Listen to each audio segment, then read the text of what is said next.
Selama ini, kita mengkonsumsi sayur mayur agar kebutuhan vitamin dan mineral tubuh tercukupi.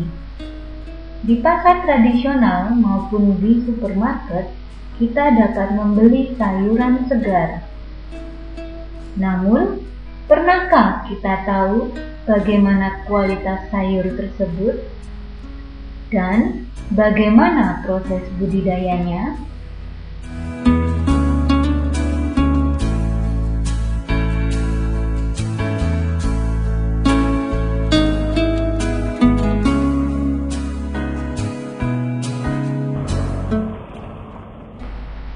Para petani tradisional terdahulu menggunakan cara-cara alami untuk mengolah pertaniannya.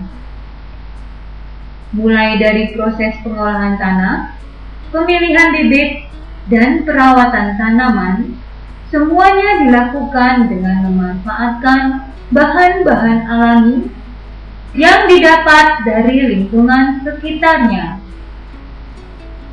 Kebutuhan pupuk dicukupi dari kotoran hewan maupun kompos dari sampah daun-daunan. Demikian juga untuk mengatasi hama penyakit. Petani tradisional biasa menggunakan bahan alami.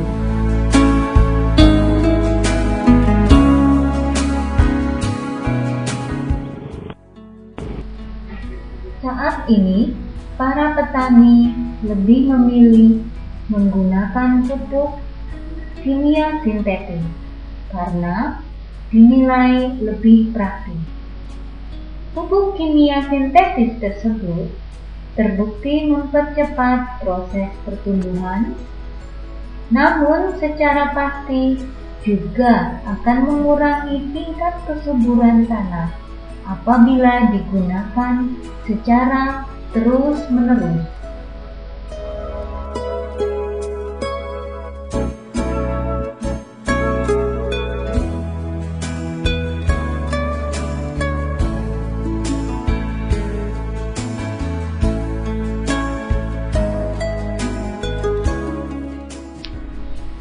Demikian juga dengan mengatasi penyakit atau hama pada tanaman.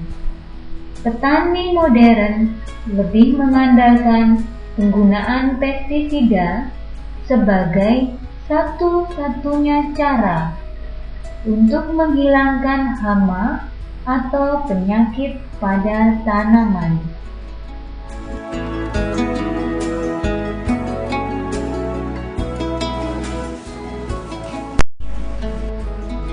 Pemakaian bahan-bahan kimia sintetis untuk pertanian akan berpengaruh terhadap kualitas produk hasil pertanian.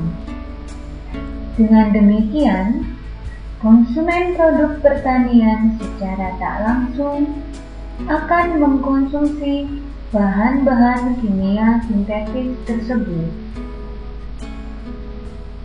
Bahan kimia sintetis dalam tubuh sedikit demi sedikit akan mempengaruhi dan merusak proses metabolisme tubuh. Salah satu alternatif untuk mengurangi resiko menumpuknya bahan kimia sintetis dalam tubuh adalah dengan mengkonsumsi produk pertanian organik. Produk organik lebih sehat untuk dikonsumsi karena dalam proses pengelolaannya tidak menggunakan asupan bahan kimia sintetis. Cara budidaya sayur organik juga tidak sulit dan tidak harus membutuhkan lahan yang luas. Berikut ini adalah proses penanaman sampai pemanenan sayuran organik. Proses pertama dalam budidaya sayuran organik adalah pengolahan lahan.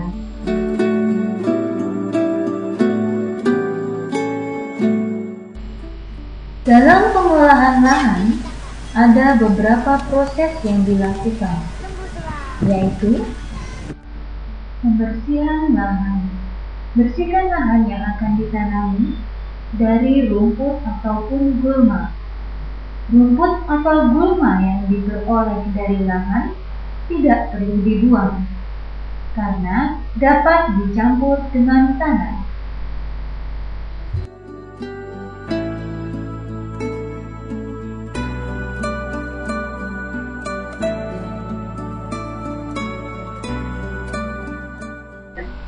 Penggemburan tanah.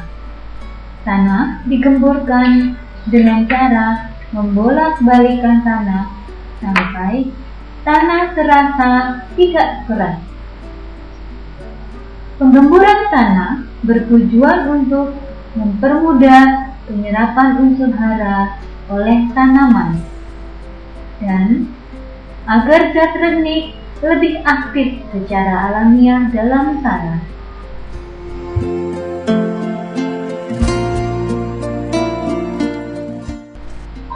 Penambahan pupuk. Setelah tanah menjadi gembur, campurkan pupuk kompos atau pupuk kandang dengan tanah. Tambahkan kapur dolomit di dalamnya. Kapur dolomit berfungsi menetralkan pH tanah atau biasa disebut derajat keasaman tanah, sehingga ideal untuk bibit yang akan ditanam. Selanjutnya, ratakan dengan menggunakan campur.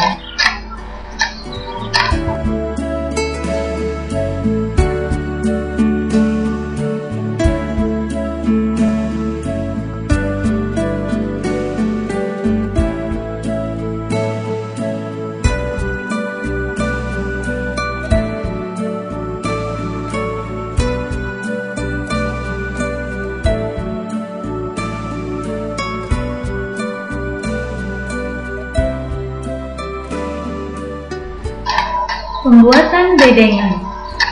Sebelum membuat bedengan, pastikan tanah dalam keadaan yang benar-benar gembur.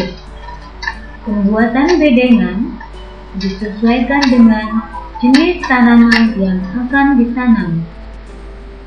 Tanaman sejenis sawi atau selada memerlukan bedengan dengan lebar 1 meter dan tidak terlalu tinggi. Bentuk tersebut untuk memudahkan perawatan. Sedangkan tanaman sejenis lombok atau terong membutuhkan bedengan yang cukup tinggi. Semakin panjang usia tanaman, menentukan ketinggian dan lebar jarak tanam. Selanjutnya, bedengan diratakan tanahnya. Bila ada jerami, daun-daunan atau ilalang, dapat ditempatkan atau ditata rata di bedengan tersebut. Fungsinya sebagai mulsa. Tujuan adanya mulsa adalah untuk menjaga kelembaban tanah dan mencegah tumbuhnya rumput.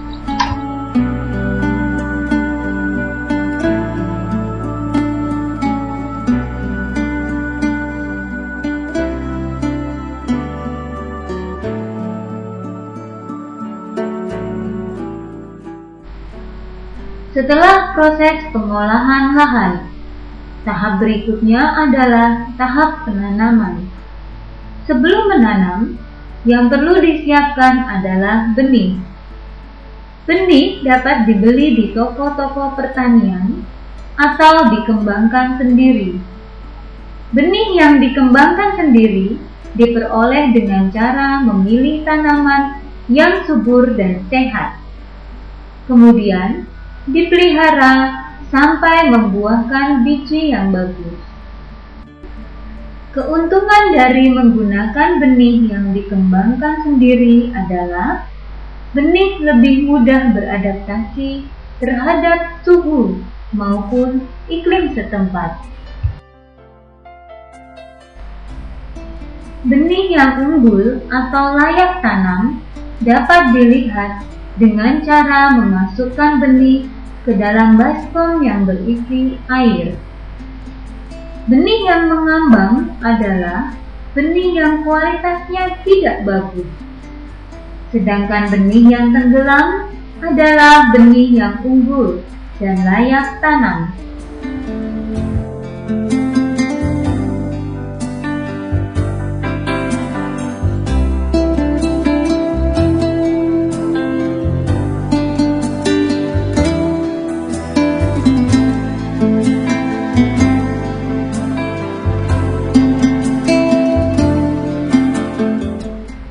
Setelah benih siap, penanaman siap pula dilakukan. Ada dua cara penanaman yang bisa diterapkan, yaitu dengan tabur benih dan penyemaian.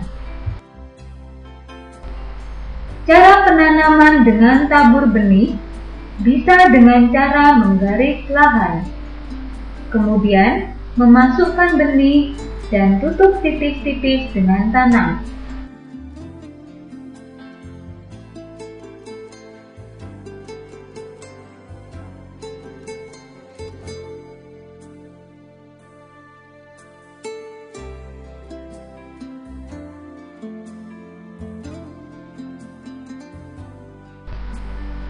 Tabur benih dapat menggunakan cara lain, yaitu dengan membuat lubang-lubang berjarak kurang lebih 15 hingga 20 cm.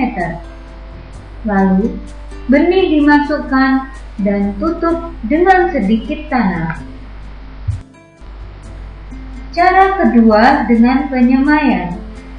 Cara penyemaian bisa menggunakan dua cara pula, yaitu disemaikan di lahan dan disemaikan di wadah khusus. Penyemaian di lahan sama dengan cara tebar benih, namun tidak dibuat jarak. Setelah tanaman berusia 25 hari, baru dipindahkan ke dalam lubang-lubang yang sudah diberi jarak.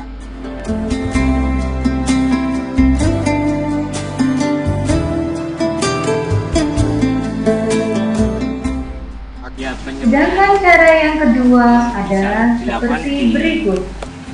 Nampan, ini kan untuk bibit sawi, selada itu bisa dilakukan di nampan seperti ini ya. Kemudian setelah seperti sawi setelah usia 16 hari itu bisa dikepali. Pengepalannya caranya itu ya kita menyiapkan media tanam, kompos dan tanah dicampur rata, dan agak basah bisa lengket-lengket dikit itu bisa langsung digunakan. Caranya seperti ini ya.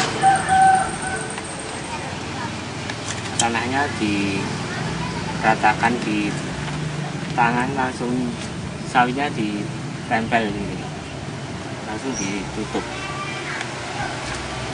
Ini agak digenggam, tidak usah terlalu padat, mungkin dua atau 3 kali tekanan aja udah cukup. Lalu ditaruh di nampan juga. Lalu setelah usia 3 sampai 5 hari akan muncul akarnya ya, akarnya seperti ini.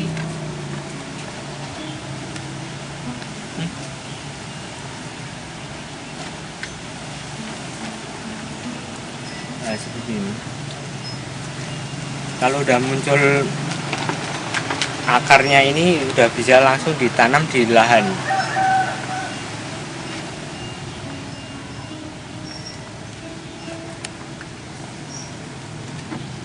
Dan udah di lahan udah tidak stres, pasti udah bisa tumbuh, tinggal melakukan perawatan penyiraman.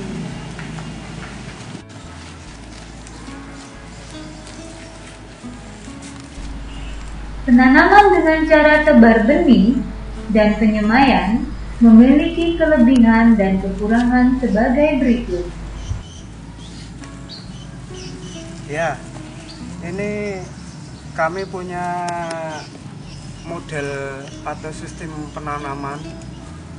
Itu yang pertama ini sistem tabur. Jadi dari biji langsung kami tebarkan di lahan seperti ini. Hasilnya seperti ini. Memang kalau dilihat dari dekat itu sangat padat. Nah, ini keunggulannya tentang penanaman semacam ini itu cepat. Jadi dari biji tumbuh, lalu dengan penyesuaian alam sendiri itu akan lebih kuat, lebih tahan terhadap panas ataupun dari kekuatan batangnya itu lebih kuat. Nah, itu semacam ini. Tapi juga ada kelemahan juga karena sistem tabur itu kan jatuhnya itu tidak teratur. Pasti ada yang berdekatan, ada yang agak berjauhan. Ya akhirnya pertumbuhannya ini tidak akan maksimal atau tidak akan menjadi besar gitu. Karena berebut makanan, karena terlalu padat ya. Jadi itu kelemahannya. Tapi keunggulannya yaitu kuat, cepat, hidup. Nah, ini kalau lebih bagus lagi itu kalau di setiap sudah dijarangkan atau dicabuti, dipindahkan, itu yang lain akan tumbuh lebih besar lagi. Ini sistem tabur. Kemudian kami ada juga yang model yang dengan pengaturan jarak tertentu supaya pertumbuhannya nanti lain dengan ini. Kita lihat di sini. Nah, di sini ini penanaman kami atur dengan jarak 20 cm ke kanan dan ke kiri itu 20 cm. Nah, ini untuk cara seperti ini kita harus menyemai dulu dari semacam itu, kemudian kita cabut, lalu kita pindahkan di sini. Kita tanam dengan jarak tertentu tadi dari 20 cm kali 20 cm. Nah, ini nanti pertumbuhannya akan lain. Ini akan lebih besar dibanding yang sistem tabur tadi. Jadi per batangnya misalkan dalam waktu panen nanti itu misalkan 1 kilo bisa 5 batang. Kalau yang sistem itu bisa 10 atau bahkan lebih. Nah, itu perbedaannya di situ. Karena kalau diberikan jarak ini tentunya untuk makanan yang dibutuhkan juga akan merata, tidak akan berebut karena sudah dengan jarak tertentu tadi. Kalau sistem tabur ya pasti di situ karena padat, jadi mana yang lebih kuat akarnya itu akan tumbuh besar, yang lain pasti kalah menjadi kecil semacam itu. Itu. Terima kasih. Setelah proses penanaman, maka proses berikutnya adalah perawatan. Dalam perawatan, ada beberapa aktivitas yang harus dilakukan, yaitu penyiraman. Penyiraman sebaiknya dilakukan setiap hari, dan waktu yang ideal adalah pagi sebelum jam 9, dan sore hari, yaitu pukul 3 hingga pukul 5 sore.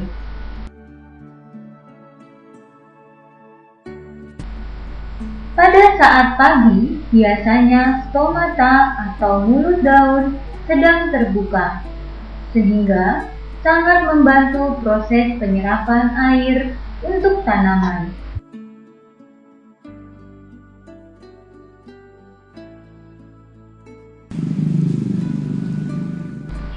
Selanjutnya adalah proses penyiangan. Ya, ketika tanaman sayuran sudah tumbuh semacam ini, itu perlu perawatan. Misalnya juga harus kita rumput-rumput yang tumbuh di sekitar tanaman ini harus kita cabut, kita kita bersihkan ya, dengan tujuan untuk supaya sayuran ini tidak terganggu makanannya dengan tanaman yang lain. Jadi harus selalu dibersihkan supaya pertumbuhannya menjadi normal. Kalau banyak rumputnya, banyak gulmanya semacam ini kan menyerap makanan yang dibutuhkan sayuran ini sangat banyak ya. Kalau ini dibiarkan, akhirnya sayurannya yang kalah karena akarnya ini sangat kuat bagi rumput-rumput ini dibanding sayurannya. Itu kuatan rumput-rumputnya. Jadi itu perlu perawatan yang sungguh-sungguh. Jadi kalau mau jadi tani yang sukses juga harus penggemburan tanah. Ya, ini di dalam penanaman yang tanpa menggunakan mulsa yang berwujud tebar biji semacam ini. Nah, ini perlu adanya pendangiran supaya tanahnya ini menjadi gembur, lalu akar-akar itu akan cepat merambat. Jadi untuk tanah yang seperti di sini itu kalau sering kena hujan itu mudah menjadi padat. Ya, makanya itu harus kita dangir semacam ini. Kita gemburkan di sela-sela ini. Lalu nanti setelah selesai ini lalu kita tambah dengan pupuk cair supaya pertumbuhannya ini lebih cepat nanti. Pemupukan. Setelah selesai pendangiran lalu kita tambahkan pupuk cair dengan cara dengan gebor semacam ini. Nah, pupuk cair ini kita buat sendiri, bahan-bahannya juga mudah didapat. Kalau ini dari kotoran kambing kita rendam, lalu airnya kita gunakan untuk menyiram.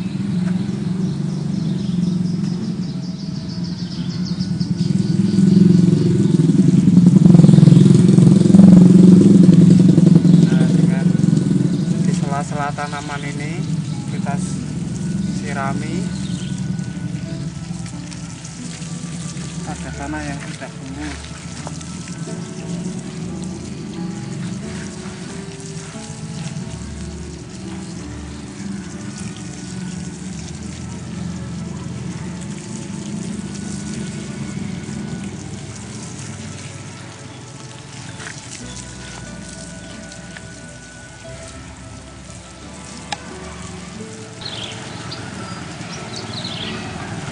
Pemberantasan hama.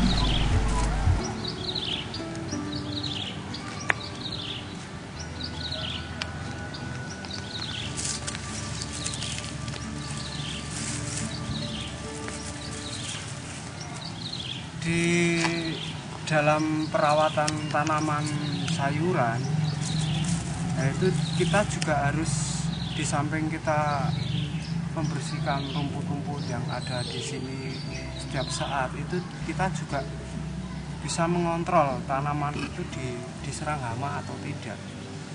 Hama yang timbul itu sebenarnya kalau hama itu ada musimnya tersendiri, misalkan musim ulat atau musim belalang, itu sebenarnya ada musimnya tersendiri. Tapi yang selalu ada itu kami punya contohnya. Ini juga, nah ini kol semacam itu atau perkicot ya. Ini juga memakan sayur. Kalau tidak diantisipasi itu bisa habis dimakan perkicot ini. Contohnya ini sayuran yang dimakan ini akan patah-patah semacam ini. Nah ini, kalau sampai pupusnya itu dimakan itu sudah habis, nggak bisa tumbuh lagi. Nah harus diambil kalau semacam ini. Jadi kita tidak menggunakan racun ataupun pestisida yang bisa mematikan kehidupan yang lain. Jadi kalau semacam ini cukup diambil saja bisa, karena tidak akan terlalu banyak. Nah, itu kalau penanganan yang lain itu bisa menggunakan pestisida organik juga. Nah, itu bahannya juga dari bahan alam semua. Jadi kita bisa meramu sendiri dari bahan alam. Itu. Tapi yang jelas kalau pas musim ulat itu sebaiknya kita hindari untuk menanam sayuran yang sifatnya daun-daunan semacam ini, karena memang kalau pas musimnya itu juga penanganannya lebih susah ya, lebih rumit. Nah, itu hama-hama yang sering muncul itu semacam ini. Umur tanaman yang siap dipanen berbeda-beda sesuai dengan jenisnya.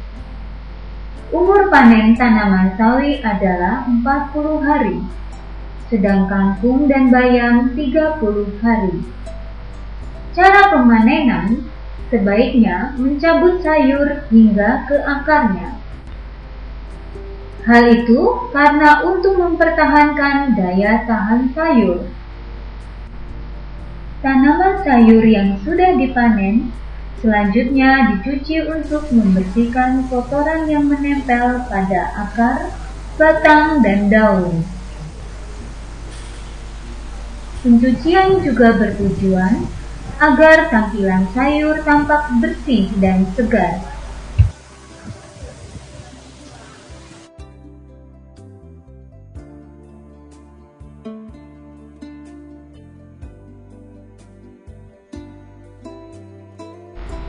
Sayuran organik dapat diolah sendiri sebagai pemenuhan konsumsi yang sehat bagi tubuh.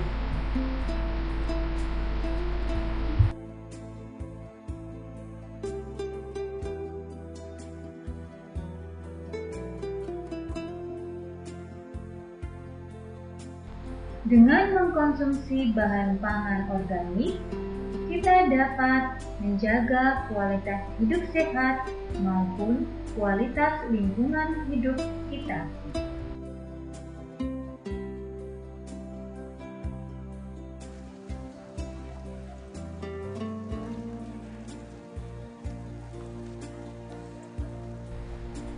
Selain untuk pemenuhan kebutuhan pangan keluarga, produk pertanian organik dapat menjadi salah satu alternatif sumber penghasilan bagi keluarga.